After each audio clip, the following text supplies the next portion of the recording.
Quem falou carai, Denis? Ah, por que foi? Teu amigo peidou? Teu amigo peidou? Você falar carai, Denis. Foi isso?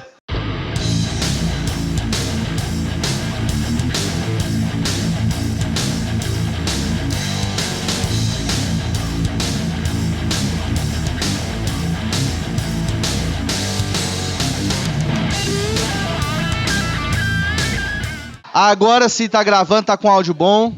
Vamos fazer a resolução daquela questão do professor de física na rede. Se não me engano, no enunciado estava dizendo assim, que um professor de física está deitado na rede, está paradinho, em repouso, né?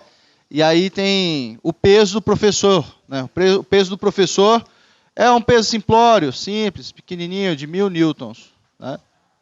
1000 newtons é o peso do professor. E aí ele está deitado na rede, e a rede está pendurada nas paredes através de um suporte. Então tem um suporte aqui e um suporte aqui. Ok? Acontece que esses suportes aguentam uma força máxima, uma tensão máxima de 600 newtons.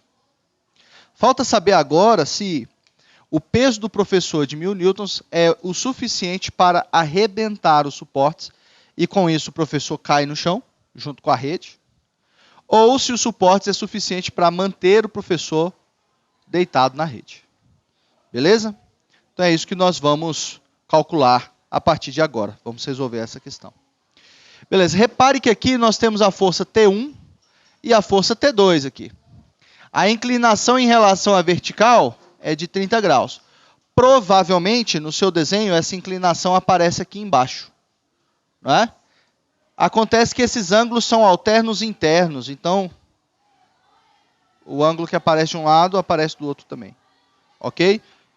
Aqui eu coloquei ele em relação à vertical, né? Aqui também é com relação à vertical, mas aqui é externo. Beleza. Repare que no diagrama de forças apresentado, o ângulo alfa ele está sendo medido em relação à horizontal. Ele não está sendo medido em relação à vertical. Está sendo medido em relação à horizontal. Então você tem que levar isso em consideração.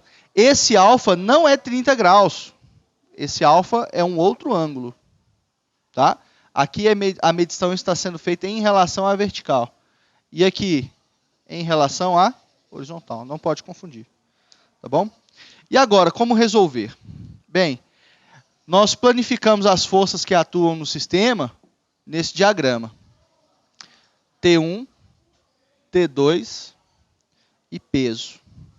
Acontece que toda força que atua inclinada, né? Toda força inclinada, ela atua em duas direções. A força que está inclinada, ela atua em duas direções, vertical e horizontal. No caso de T1, ela vai atuar verticalmente para cima e horizontalmente para a direita. No caso de T2, ela vai atuar verticalmente para cima e horizontalmente para a esquerda. Até aqui tudo bem? Sim? Beleza.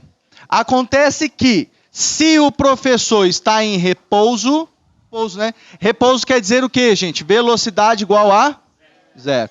Muito bem. Se ele está em repouso e em repouso ele permanece, então é porque a aceleração vale quanto? A aceleração é zero e, por consequência, a força resultante vale quanto? Zero. Muito bem. A força resultante é zero.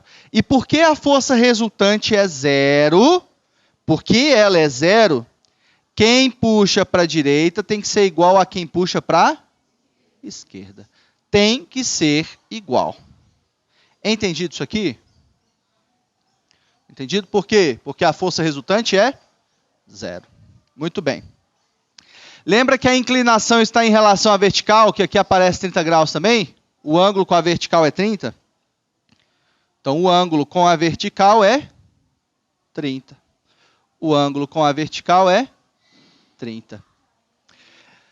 Que ângulo é esse? Como é que você vai saber que ângulo é esse? Simples. A soma dos ângulos internos de um triângulo tem que dar quanto? Muito bem, 180. Muito bem. Então, se eu somar 90 com 30 com alfa, tem que dar 180. Qual deve ser o valor do alfa, então? 60 graus. Alfa igual a 60 graus. Até aqui, tudo bem? Sim? Tranquilo? Beleza, então vamos caminhando. Beleza. Se esses dois lados são iguais, e se os ângulos internos são iguais, dá a entender que esses triângulos são idênticos. Porque eles têm lado igual e ângulos internos iguais. Se fosse apenas ângulos internos iguais, eles seriam semelhantes. Mas como, além de ter ângulos internos iguais, eles também têm lado igual, um lado igual ao outro, então é porque todos os lados são iguais. Isso quer dizer, então, que T2 igual a T1. Quer dizer também que este lado vertical aqui, ó, com 3 tracinhos, é igual ao outro lado vertical com 3 tracinhos. Até aqui tudo bem? Beleza. Acabamos o início. Vamos para o final. No final, você tem que pensar que existe um peso para baixo que precisa ser zerado, precisa ser anulado para que a força resultante dê 0. Ele só vai ser anulado se houver forças para cima. Essas duas forças, essas duas componentes aqui, ó, elas estão verticalmente para cima? Sim. Então, são essas as forças que terão que anular o peso. Terão que subtrair do peso a fim da resultante dar 0. Sendo que elas são iguais. Então, meio que o mesmo valor que está aqui, está aqui. E somando, se tem que dar o peso, que é 1000. Ou seja, aqui tem quanto? 500. E aqui tem quanto? 500. Repare que não foi um chute. Não foi um chute. Ah, chutei que era 500. Não foi. Foi conscientemente, eu estou dizendo que tem que ser 500. Por quê? Porque os triângulos são idênticos, uma vez que os ângulos internos são iguais e esse lado é igual a esse, então todos os lados são iguais, respectivamente. E, sendo esses lados iguais e tendo que ser suficiente para cancelar o peso quando somados, então só dá para entender que aqui é 500 e lá também é 500. Porque 500 mais 500 dá 1000. 1000 para cima com 1000 para baixo, zera, não zera?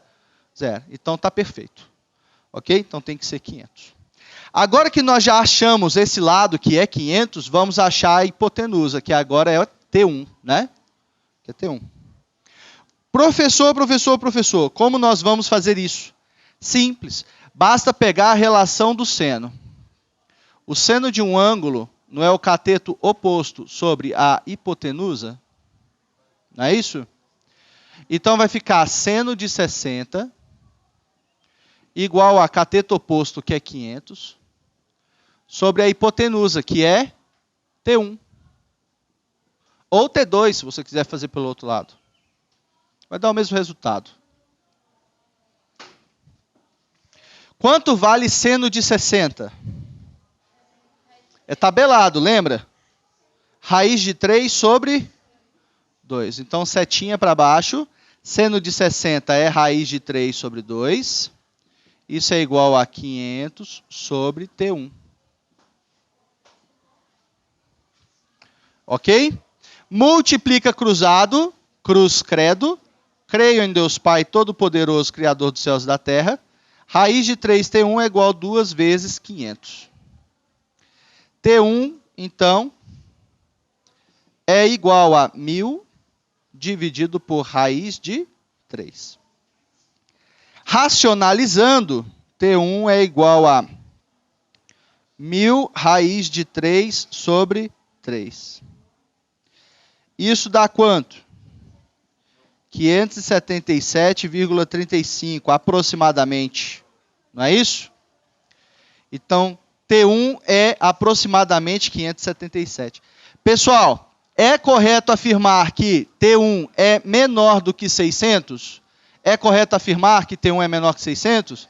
Sim, porque 577,35 é menor do que 600.